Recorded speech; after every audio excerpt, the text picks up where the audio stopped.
Este programa é patrocinado por Liga Portuguesa contra o Cancro.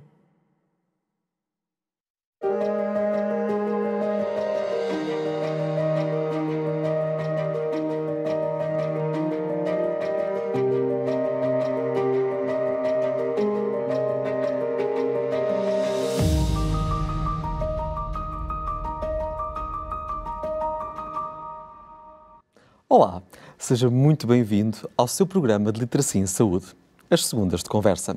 As Segundas de Conversa resultam de uma parceria entre a Liga Portuguesa contra o Cancro, o canal S+, e a TSF. Pronto para o episódio de hoje? Vamos a isto.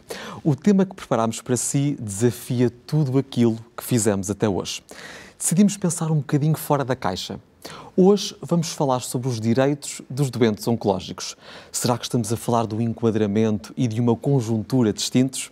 Para nos ajudar a mergulhar neste tema, contamos com a presença de Carla Barbosa, jurista da Liga Portuguesa contra o Cancro, que nos vai explicar tudo. Carla, seja muito bem-vinda e muito obrigado pela sua presença nas Segundas de Conversa.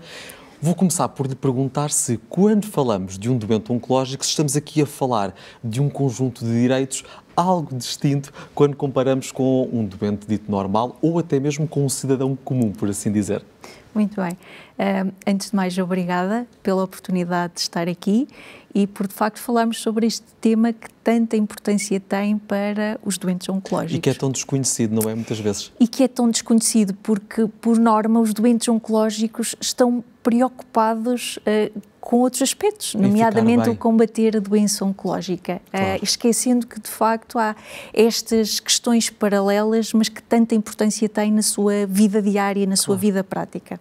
Respondendo à questão que me colocou, estes direitos que nós dizemos que são os direitos gerais do doente oncológico, não são direitos previstos, construídos especificamente para o doente oncológico. Então? Não. Estes direitos, esta legislação toda que sustenta estes vários direitos, são direitos dos doentes, dos vários doentes, dos doentes oncológicos, dos doentes com doenças neurodegenerativas, com uma doença de foro cardíaco, portanto não é específico para o doente oncológico. Então estamos a falar de doenças incapacitantes, é isso? De doenças incapacitantes. Okay. Isto apesar de nos últimos anos, de alguma forma mais recente, ter começado a surgir alguma legislação em algumas temáticas, nomeadamente, vou dar dois exemplos, a emissão dos atestados médicos de incapacidade multiuso, um instrumento absolutamente fundamental para o exercício destes direitos,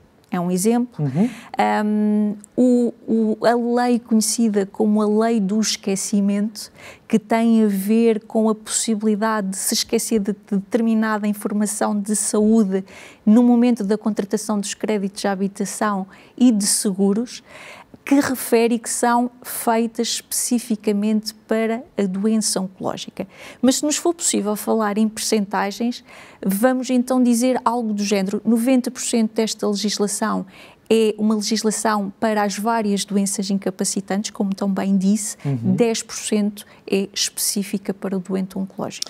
Mas quando falamos deste tipo de direitos, como é que eles ficam ativos, por assim dizer? Isto é, uma pessoa é diagnosticada com uma doença incapacitante, vamos supor aqui no caso específico um cancro, como é que eu, enquanto doente, posso passar a usufruir, digamos assim, deste leque de direitos? Muito bem. A grande maioria deles é precisamente através desse instrumento que acabei de referir, o atestado médico de incapacidade multiusos, ou como nós, para utilizarmos uma designação mais abreviada que costumamos chamar o AMIN. O AMIN, de facto, vem aqui atribuir um determinado grau de incapacidade ao doente.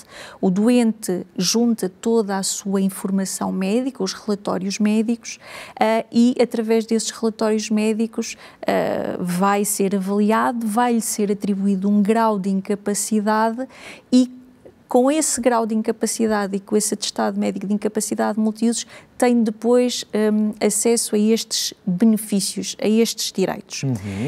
Sendo que esta questão da emissão do atestado médico de incapacidade multiusos tem tido algumas alterações nos últimos anos, o que leva a que nós temos um guia na Liga Portuguesa contra o Cancro. Que está aqui comigo, não é? Exatamente, que é o Guia dos Direitos Gerais do Doente Oncológico. Esta é a 4ª edição, foi publicada em plena pandemia, está disponível nessa versão em papel que mostrou, mas também disponível para consulta online no site. Verdade, sim senhor, é muito fácil de encontrar. É muito fácil de encontrar, sem dúvida, e é um ótimo guia, de facto, que orienta no acesso a estes benefícios, mas que já está, de alguma forma, desatualizado. Em virtude da saída de nova legislação, exatamente. Claro. Nos últimos anos tem saído diversa legislação com relevância para o exercício, o acesso a estes benefícios. Carla, mas estava a ouvi-la e dei por mim a pensar, muito bem, um determinado doente oncológico passa a usufruir deste leque especiais de direitos, chamemos-lhe assim, aplicam-se durante toda a vida desse doente ou, vamos supor, uma vez que a pessoa vence o cancro, digamos assim, não podemos dizer isto desta forma, porque um doente oncológico tem sempre que ter aqui um cuidado adicional do ponto de vista de vigilância, como temos vindo a falar ao longo do nosso caminho nas segundas de conversa, mas uma vez que o doente vence o cancro, continua a usufruir destes direitos ou eles caem, digamos assim? Depende. Isso é o que os juristas me dizem sempre. Depende. Os juristas têm sempre estas escapatórias. Então, mas explique-me lá, faz de conta que não estamos num programa de televisão. Muito bem. Depende da validade do atestado médico de incapacidade multiusos. Como eu estava a tentar explicar, para os doentes oncológicos, neste momento, o acesso a este atestado, o acesso inicial, na primeira avaliação, o primeiro acesso, faz-se através de duas formas, ou pode-se fazer através de duas formas. Normalmente, este atestado só se poderia obter através de uma junta médica que seria constituída junto do centro de saúde da área de residência do doente. Estas juntas médicas são constituídas por médicos com formação em saúde pública. Durante a pandemia, estes médicos estavam alocados a outras funções, as juntas foram inclusive suspensas por algum tempo, atrasaram imenso e, portanto, foi criada, lá está, uma das tais legislações especiais, foi criada uma legislação especial para os doentes oncológicos e que permite aos doentes oncológicos hoje em dia, em primeira avaliação, para um primeiro acesso ao atestado, ter esse acesso através do hospital que fez o diagnóstico. Muito bem.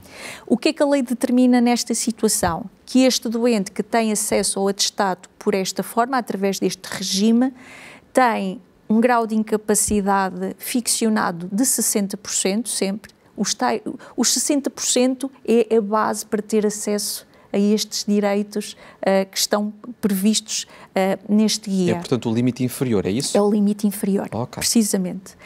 E determina que o atestado é emitido por 5 anos, tem uma validade de 5 anos. No regime normal, ou seja, não através do hospital de diagnóstico, mas através da junta médica, é a junta médica que vai determinar a validade desse atestado. E, portanto, o doente tem acesso a estes direitos, ou à sua grande maioria, porque depois há alguns que têm requisitos específicos, tem acesso a estes direitos enquanto tiver esse atestado válido. Depois há aqui regras especiais, nomeadamente com a reavaliação e com a manutenção da validade do atestado até este ser novamente reavaliado.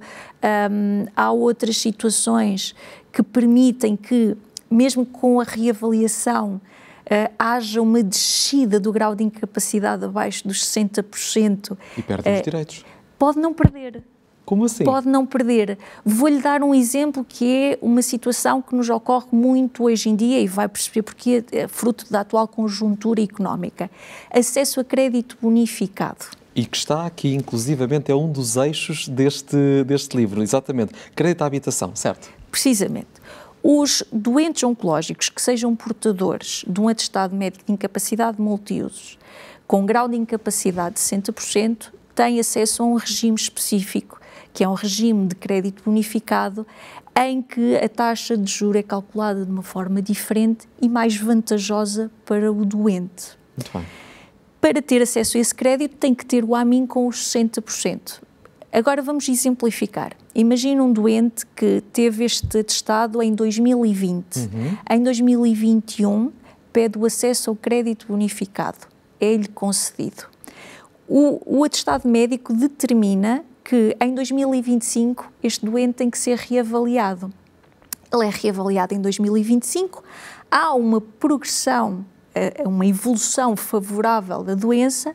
Em 2025, quando vai ser avaliado, o grau de incapacidade desce. E desce, por exemplo, para 40%. Mas o crédito já foi concedido, entretanto. O crédito foi concedido, só que o crédito, se formos pela regra de que só mantém o acesso ao benefício durante o período em que tem o tal grau de incapacidade, terminaria em 2025. E, portanto, mudavam as regras do jogo, então, mudavam as regras do jogo e em 2025 regressaria ao crédito em regime normal. Mas a legislação que regulamenta a emissão do atestado médico de incapacidade multiusos vem-nos dizer que, no caso das reavaliações, sempre que a reavaliação é mais desfavorável e a avaliação imediatamente anterior é mais favorável e permite o acesso ao benefício, então vamos manter o acesso aos benefícios que já tinham sido concedidos anteriormente. Então, voltemos ao nosso exemplo. 2025, o doente é reavaliado, fica com grau de incapacidade de 40% e tem um atestado por mais 5 anos, até 2030. Vai poder manter o crédito bonificado até 2030, apesar de, efetivamente, entre 25 e 30 ter um grau real de 40%, mas o anterior, o imediatamente anterior, era de 60%. Carla, foi super explícito e acho que é muito, muito importante aquilo que acabou de nos explicar, porque acho que muitas vezes não temos consciência de que estes mecanismos existem e que são tão úteis para quem está a passar por um quadro destes. Vou aproveitar a sua deixa para deixar, passando a redundância, uma mensagem para casa que acho que vai gostar e que é muito, muito importante que todos nós tenhamos consciência disto.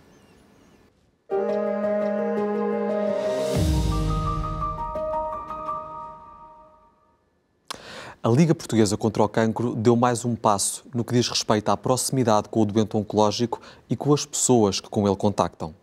Por isso, a linha Cancro dispõe agora de apoio jurídico.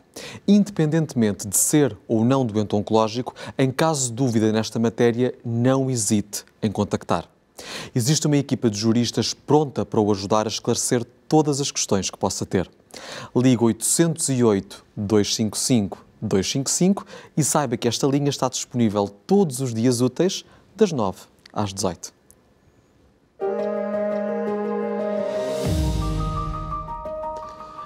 Carla, olhando aqui agora um bocadinho para o livro que a Liga Portuguesa contra o Cancro nos disponibilizou para o episódio de hoje, temos aqui um conjunto de eixos que são muito interessantes e que eu, quando estava a estudar, houve aqui alguns temas que me chamaram logo a atenção. Por exemplo, logo no primeiro, Serviço Nacional de Saúde, há um subtópico sobre taxas moderadoras. O que é que acontece a um doente oncológico no que diz respeito aqui ao pagamento de taxas moderadoras? A questão das taxas moderadoras já teve mais relevância do que tem atualmente, porque atualmente houve legislação a ser publicada e hoje em dia há não um acesso universal aos cuidados de saúde com isenção total das taxas, mas a grande maioria das taxas desapareceram. Antes desta legislação ter sido publicada, estes doentes que tinham o tal atestado médico com os 60% no mínimo de grau de incapacidade já tinham esta isenção das taxas moderadoras, ou seja, já não tinham que, de facto, pagar as taxas moderadoras no acesso aos cuidados de saúde, quer a nível hospitalar, quer a nível dos cuidados de saúde primários. Mas foi algo que deixou de ter grande relevância, claro, porque hoje em dia há, de facto, essa isenção mais generalizada das taxas moderadoras. Mas que ainda assim é importante percebermos que ela existe, claro, não é? Sim. Falando aqui também de um aspecto importante, e falávamos no início da nossa conversa em day off sobre benefícios fiscais, o que é que acontece no caso do imposto sobre o rendimento de pessoas singulares, o conhecido IRS? Os doentes oncológicos veem aqui ou experienciam aqui uma taxa de cálculo diferente ou uma forma de cálculo diferente? Tem uma forma de cálculo diferente. Lá está, partimos sempre, a nossa casa de partida é sempre a mesma. Sendo titular, sendo portador do atestado médico de incapacidade multiusos, há duas coisas que o doente tem que necessariamente fazer. primeiro é ir junto do seu centro de saúde, registar este atestado na sua ficha de utente do Serviço Nacional de Saúde. Sempre o primeiro passo é este? O primeiro passo, e o segundo passo, que pode ser simultaneamente, porque é tão importante como este primeiro passo, é ir junto da autoridade tributária, da sua repartição de finanças, e requerer o averbamento na sua ficha de contribuinte do atestado. Mas vamos supor que o meu diagnóstico é incapacitante. Alguém pode fazer isto por mim? Alguém pode fazer por si. Sim, sem problema. Ou seja, não tem que necessariamente ser o doente oncológico, que pode estar impossibilitado fisicamente ou por outros motivos de o fazer, se dirigir ao centro de saúde ou de se dirigir junto da autoridade tributária, e pode, entre aspas, não utilizando aqui se calhar o termo jurídico muito correto, mas mandatar alguém para o fazer por si. Muito bem. Voltando então aqui à componente do IRS, o que é que muda? Muito bem. Vamos averbamos o atestado naquele perfil daquele contribuinte, é averbado um grau de incapacidade fiscalmente relevante. Quando é que o grau de incapacidade é fiscalmente relevante? Quando tem os tais 60%. A partir do momento que tem os tais 60%, a fórmula do cálculo do IRS é diferente. Porquê? Porque não se calcula o rendimento na globalidade, é só calculada uma percentagem desse rendimento, e as próprias deduções à coleta, o valor é superior. Portanto, em termos muito simplistas, aquilo que acontece é que, afinal, o imposto em termos de IRS a entregar ao Estado ou calculado será inferior àquele que seria num cálculo normal. Mas é inferior duas vezes, porque o teto máximo de rendimento não é atingido, ou seja, eu não considero a totalidade do valor que foi oferido, e mesmo da parte que é considerado, o cálculo é mais baixo. Exatamente. É isso? E se estivermos a falar de IVA, também há alguma alteração? Não, o IVA é diferente. Em que é que poderemos ter benefícios ao nível do IVA? É na aquisição de veículos, podemos ter uma isenção do imposto de selo e do IVA. Mas esta isenção não é global. O que é que eu quero dizer isto? Não é uma isenção para todos os portadores do atestado. É uma isenção do imposto de selo e do IVA que só existe para os portadores do atestado, mas o atestado tem que referir expressamente que a incapacidade é motora, e nem sempre isso acontece, ou mesmo posso dizer que na grande maioria das situações isso não acontece. Certo, portanto, cada caso é um caso e tem que ser avaliado. Exatamente. Carla, e não estando agora a falar do doente oncológico, por exemplo, da pessoa que cuida do doente, o cuidador informal, certo, também está abrangido por estes direitos gerais do doente oncológico? Não. O cuidador informal é uma figura que está legalmente reconhecida, inclusive nós temos o Estatuto do Cuidador Informal, foi algo que foi muito querido, lutou-se imenso para ter este reconhecimento. E isto no nosso país, em que nós temos, segundo alguns estudos, aproximadamente 1 milhão de pessoas como cuidadores informais. Imenso. O diploma legislativo faz uma diferenciação entre aquilo que é o cuidador informal principal e o cuidador informal não principal.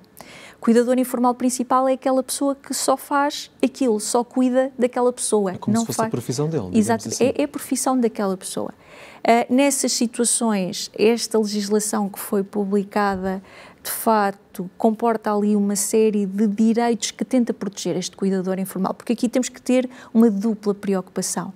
Não só a preocupação de proteção do doente, mas a preocupação também de proteção do cuidador informal. Claro.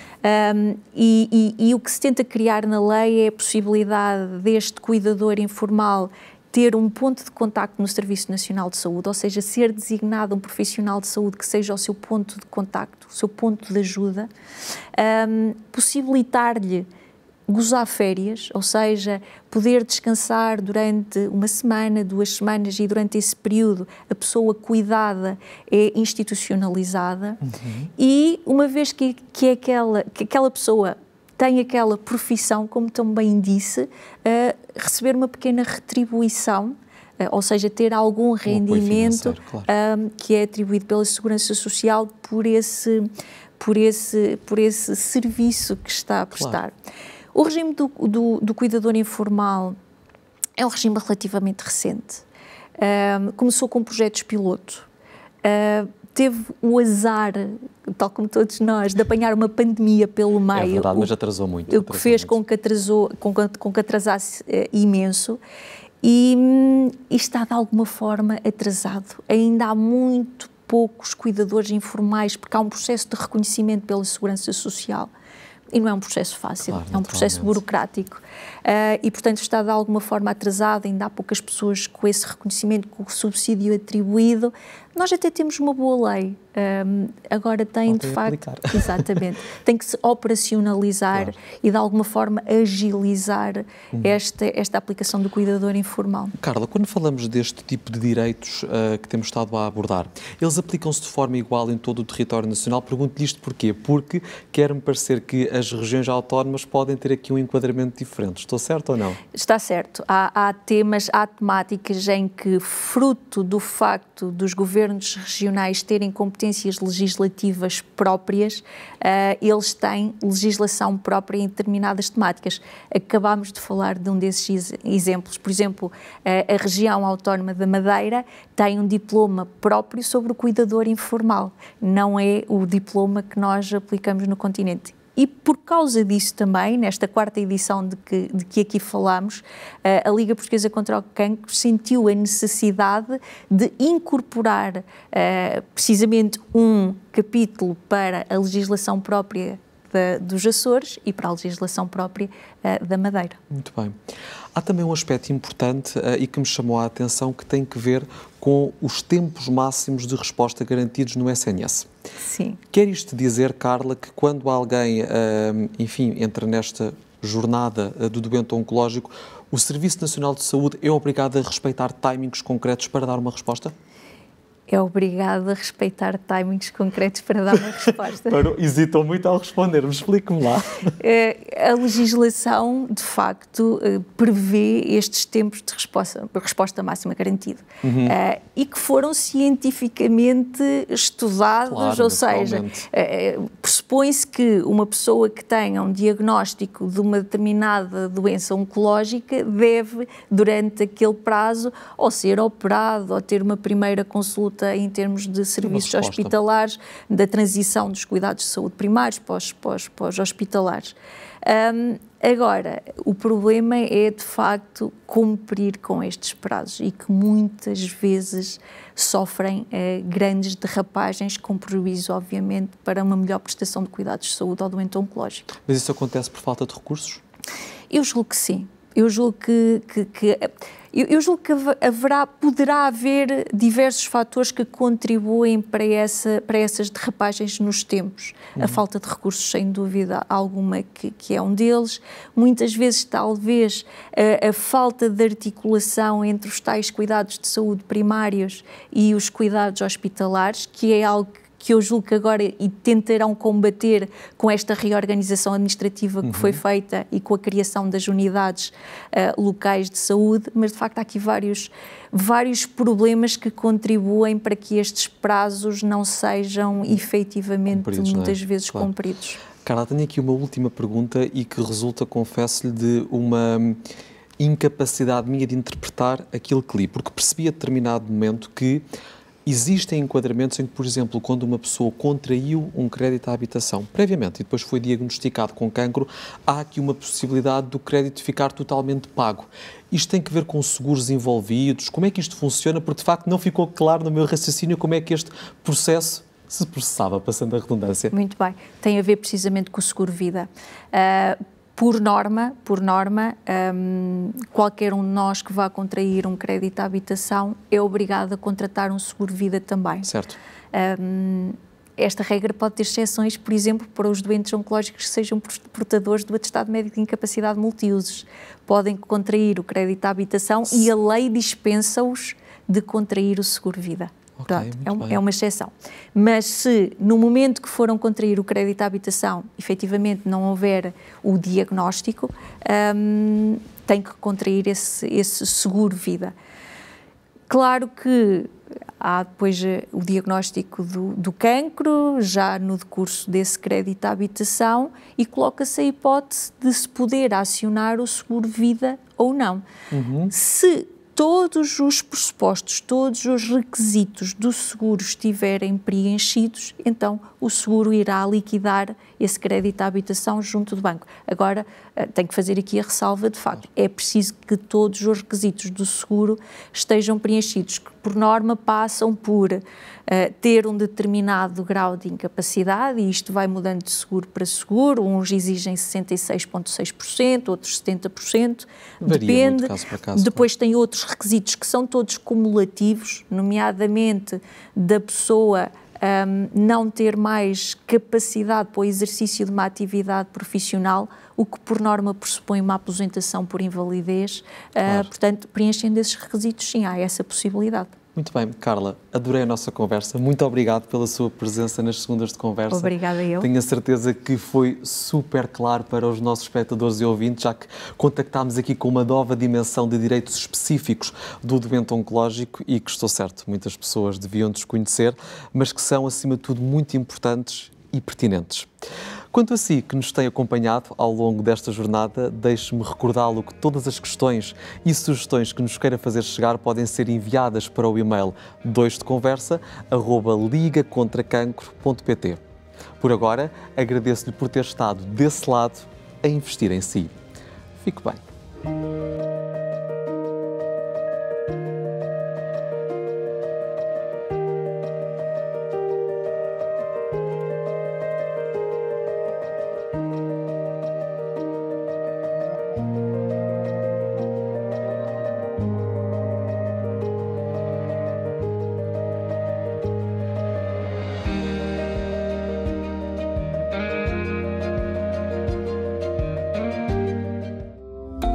Este programa foi patrocinado por Liga Portuguesa contra o Cancro.